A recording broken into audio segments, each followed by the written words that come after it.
வணக்கம். என் குருநாதர் எழுத்து சித்தர் பாலகுமார சார் அவர்களை மனதார வணங்கிவிட்டு உங்களுடன் பேச தொடங்குகிறேன். கோவை வந்து சென்றார் பிரதமர் மோடிஜி அவர்கள். சரி, இதனால தமிழகத்தில் என்ன ஆயிருக்கு? ஒண்ணுமே ஆகும். பரபரப்பு ஒண்ணு, பதற்றம் ஒண்ணு, சந்தோஷம் ஒண்ணுமே கிடையாது, மகிழ்ச்சி ஒன்றும் கிடையாதுங்க. பிரதமர் மோடிஜி அவர்கள் கோயம்புத்தூருக்கு வந்ததில் எந்த எள் முனையளவு கூட தாக்கம் ஏற்படவில்லை தமிழகத்தில்ங்கிறது தான் நிஜம். போதாக்குறைக்கு வந்ததுனால இங்கே ஒரு விஷயம்தான் மக்களுடைய மனசில் வருத்தத்தை ஏற்படுத்தியிருக்கு. குறிப்பாக கொங்கு மக்கள்கிட்டையும், அதாவது கோவை மக்கள்கிட்டையும், மதுரைக்காரங்கள்கிட்டையும் ஒரு கோபத்தையும் வருத்தத்தையும் ஏற்படுத்தி இருக்கு. என்ன அப்படின்னாக்க, அதாவது மெட்ரோ ரயில் திட்டப்பணிகள் மதுரையிலையும் கோவையிலையும் இயங்கும், அதற்கான வேலைகள் ஆரம்பிக்கப்படும், அதற்கான ஆவணங்கள் செஞ்சிட்டு இருக்கிறோம் அப்படின்னு தமிழக அரசில் சொல்லப்பட்டது. ஆனால் மோடி என்ன பண்ணியிருக்கலாம், இன்னும் ஒரு வருஷத்தில் அதற்கான என்னன்றதை முடிவு செய்வோம், ஆலோசனை நடத்துகிறோம் அப்படி இப்படின்னு சொல்லியிருக்கலாம். ஆனால் ஸ்டாலின் அவர்கள் அப்படி சொல்லிட்டு இருக்கிறாருங்கிற ஒரே காரணத்தினால நேற்றுக்கு கோயம்புத்தூர் வந்தவர் குண்டை தூக்கி போட்டார். என்ன போட்டாரு? மெட்ரோ ரயில் திட்டம் கோயம்புத்தூருக்கு கிடையாது, அதே போல மதுரைக்கும் மெட்ரோ ரயில் திட்டம் கிடையாது அப்படின்னு சொல்லி. இதற்கு அவர் தருகிற காரணம் என்ன அப்படின்னாக்க, மெட்ரோ ரயில் கொண்டு வரதா இருந்தாக்க 20 லட்சம் மக்கள் அந்த ஊர்ல இருக்கணும்.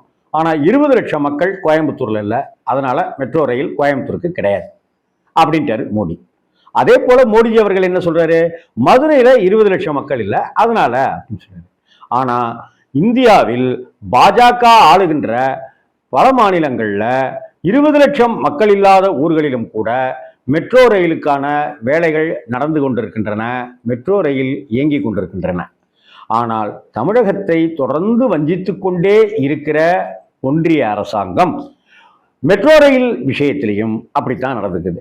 மெட்ரோ ரயில் அப்படிங்கிறது ஒரு கௌரவம் சம்பந்தப்பட்ட விஷயம் மட்டும் இல்லைங்க, ஒரு பிரயாணம், எளிதான பயணம் அப்படிங்கிற ஒரு விஷயமாகவும் இதில் பார்க்கணும். அன்றாட பணிக்கு செல்பவர்களுக்கான மிக முக்கியமான விஷயம்தான் அது. சரி, இப்போ சென்னையில் மெட்ரோ ரயில் கொண்டு வந்தது போல தமிழகத்தில் அடுத்த கட்டமாக ஒரு ஒரு தொழில் நகரமாக மான்செஸ்டர் நகரம்னு கொண்டாடப்படுகிற அந்த கோயம்புத்தூர்லையா இருக்கட்டும், எவ்வளவு ஜவுளி நிறுவனங்கள் இருக்குது, டெக்ஸ்டைல் இருக்குது, நூல் நிறுவனங்கள் இருக்குது. அங்கே இந்த மெட்ரோ ரயிலை கொண்டு வர மாட்டேன்னு சொல்கிறது எந்த வகையில் நியாயம் அப்படின்னு கோவை மக்கள் கேட்குறாங்க. இன்னும் சொல்லப்போனால் தமிழகத்தில் பாஜக செல்வாக்கு மிக்க இடங்கள்னு சொல்லப்படுகிற முக்கியமான பகுதி கோயம்புத்தூர். ஆனால் அங்கேயே கோயம்புத்தூர் மக்களுக்கே பருப்பு காமிச்சிட்டாரு, பப்பு காமிச்சிட்டாரு மோடிஜி. அதே போல கோயில் நகரம்னு கொண்டாடப்படுகிறது கும்பகோணம் அப்படிங்கிறது போலவே கோயில் நகரம்னு மதுரை மாநகரத்தை சொல்லும். அந்த மதுரை மாநகரத்துக்கும் மெட்ரோ ரயில் கிடையாது அப்படின்னு சொல்லிட்டார். இதனால மதுரை எப்போதுமே ரொம்ப அழகான ஊர், ஆனால் அந்த காலத்து கட்டமைப்பு கொண்ட ஊர். அதனால எங்க திரும்பினாலும் நீங்க டிராஃபிக்கை பார்க்க வேண்டியிருக்கும். அப்படி எங்க திரும்பினாலும் டிராஃபிக்கா இருக்கிற சிம்மக்கல் போயிட்டு அப்படியே இந்த பக்கம் வந்தீங்கன்னாக்கா டிராஃபிக் இருக்கும், நெல்லுப்பேட்டை போயிட்டு இந்த பக்கம் வந்தீங்கன்னாக்கா டிராஃபிக்ல மாட்டிக்குவோம் நம்ம, கோரிப்பாளையத்தை தாண்டி அந்த பக்கம் போயிட்டாலே டிராஃபிக்ல மாட்டிக்குவோம் நம்ம, பெரியார் பஸ் ஸ்டாண்டுக்கு அந்த பக்கத்துக்கு உள்ளார போயிட்டு வரதுக்குள்ளார போதும்னு ஆயிடும். எங்க பக்கமா இருந்தாலுமே அப்படி ஒரு ஜன நெரிசல்கள் கொண்ட, இன்னும் சொல்ல போனால் தென் மாவட்ட மக்களுடைய மைய பாயிண்ட் அதுதான் மதுரை தான். அப்படி மதுரையில் மெட்ரோ ரயில் வந்ததுனாக்கா அது தென் மாவட்ட மக்களுக்கே மிகப்பெரிய கௌரவமாகவும் மிகப்பெரிய சந்தோஷமாகவும் இருக்கும்.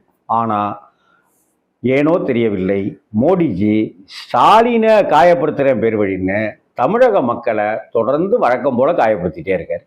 இந்த மெட்ரோ ரயில் திட்டம் எப்படியாவது நாங்கள் கொண்டு வருவோம்னு, அதனால தான் மோடிஜி இங்கே வந்திருக்கிற அந்த தருணத்தில் ஸ்டாலின் அவர்கள் இதை உறுதிப்படுத்தி சொல்லிட்டே இருக்கிறார்.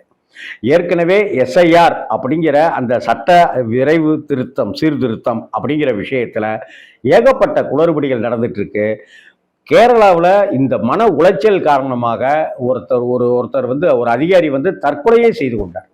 இங்கே இருக்கிறவங்களும் நாங்கள் இதில் ஈடுபட மாட்டோம், எங்களுக்கு நீங்கள் ஏதாவது நீங்கள் சொல்லி கொடுத்தாதானங்க நாங்கள் மக்கள்கிட்ட போய் சொல்ல முடியும் அப்படின்றாங்க. அதாவது இந்த குறுக்கெழுத்து போட்டி, கிராஸ் வேர்டு போட்டி அப்படின்றலாம் பத்திரிகையில் வைப்பாங்க. அந்த மாதிரி ஒரு போட்டி, இந்த ஃபாரத்தை சரியாக விண்ணப்பிப்பவர்களுக்கு இத்தனை ரூபா பரிசு அப்படின்னு கூட மோடி அரசாங்கம் வந்து ஏதாவது போட்டியே வைக்கலாம். அந்த அளவுக்கு இந்த ஃபார்மே வந்து குளறுபடியாக இருக்குது. என்ன ஃபில்லப் பண்ணணும், யார் பேரை போடணும், என்னென்ற குளறுபடிகள் இருக்குது. எங்களுக்கு இதெல்லாம் நீங்கள் தெரியப்படுத்தினாதான் நாங்கள் மக்களுக்கு தெரியப்படுத்த முடியும் அப்படிங்கிறது தான் பிஎல்ஓக்களுடைய விஷயமா இருக்குது. அதனால தான் அவங்க மன உளைச்சலுக்கு ஆளாயிட்டு இருக்காங்க. தமிழகத்திலும் போராட்டங்களில் ஈடுபட்டு இருக்கிறாங்க. இந்த சமயத்தில் வந்த மோடிஜி அவர்கள் இங்கே இப்போ என்ன பண்ணியிருக்கிறாரு அப்படின்னா, மெட்ரோ ரயில் கிடையாதுங்கிற, ஏயா இதை சொல்றதுக்காடி டெல்லியில இருந்து வந்த அப்படிங்கிற மாதிரி ஆகிப்போச்சு நிலவரம். மெட்ரோ ரயில் திட்டம் அப்படிங்கிற கனவு கோவை மக்களுக்கும் மதுரை மக்களுக்கும் தகர்க்கப்பட்டது. அந்த கனவு நனவாகவில்லை அப்படிங்கிறது வரக்கூடிய 2026 தேர்தலில் எதிரொலிக்குமா அப்படின்னா நிச்சயமாக எதிரொலிக்கும்.